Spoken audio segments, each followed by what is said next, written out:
On this episode of Long for Truth Bible Study Tips, we examine the difference between arcing and phrasing.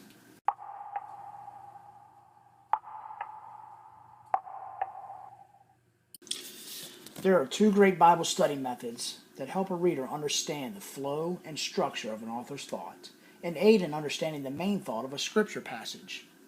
These two methods are called arcing and phrasing.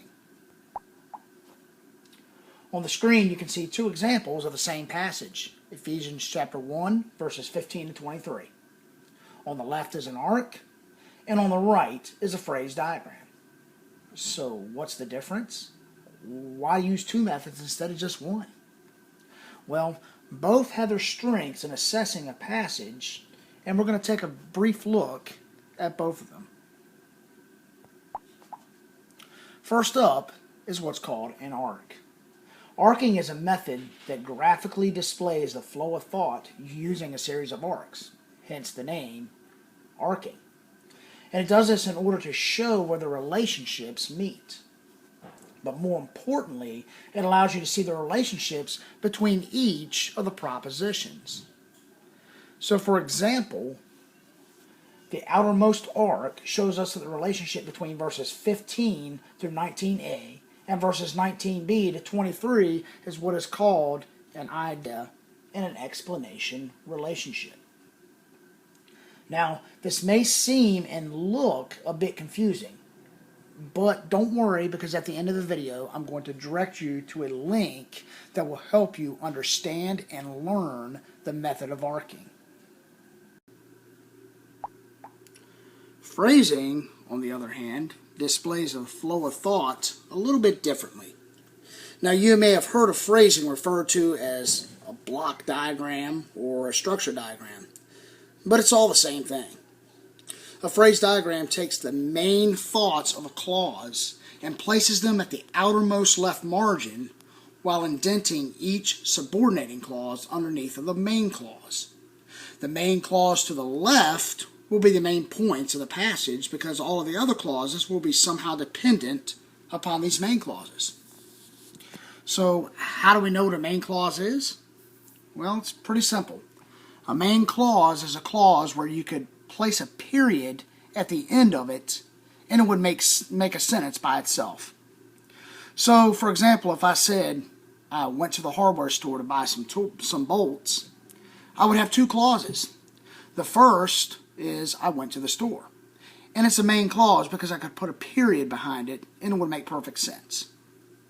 The second clause, to buy some bolts, is dependent upon the first because if I used it by itself, it would make sense.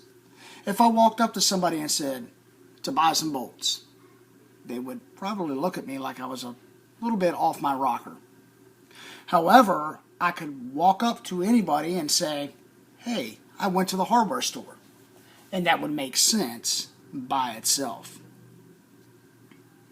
So in phrasing, you would take all of the main clauses and put them out to the far left, while all of the other subordinate clauses would be indented underneath of the clauses that are being, or the main clause, which modifies them in one way or another. So again, for example, in our phrase here, if we look at it carefully, we see that there's only one main clause in Ephesians 1, chapter 1, verses 15 to 23. And that's this clause here, I do not cease to give thanks for you. Now, we may look at it and kind of scratch our heads and say, wow, that's not a very spiritual part of the passage. But you know, the main thoughts aren't always the most spiritual. However, when we look at this, we kind of can get a glimpse into Paul's heart for the Ephesians.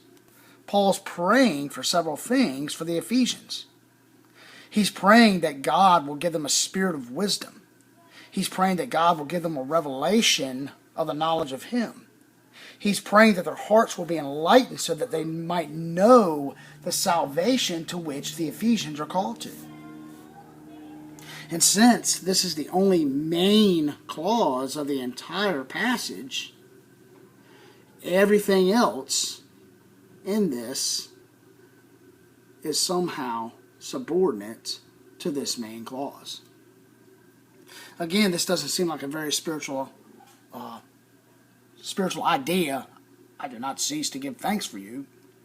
But it is the only main clause in the entire passage. So to reiterate, arcing and phrasing both have their strengths when it comes to discerning the flow of an author's thoughts. But for more information on either one of these study methods, please feel free to visit BibleArc.com and check out the video tutorials that will show you how to arc, as well as phrase. This has been a Long for Truth Bible study tip. Thanks for watching.